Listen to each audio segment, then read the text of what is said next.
kasi yung dito. Ay, ginawa natin yun. Hindi, yung ginawa namin yun. Itong dito tayo nagugulan eh. Ito kasi ay size ano, size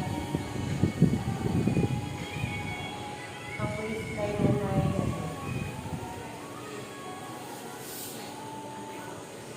28. Hips ay 27.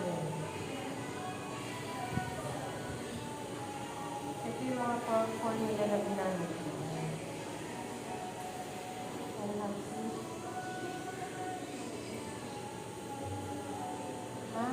Ito.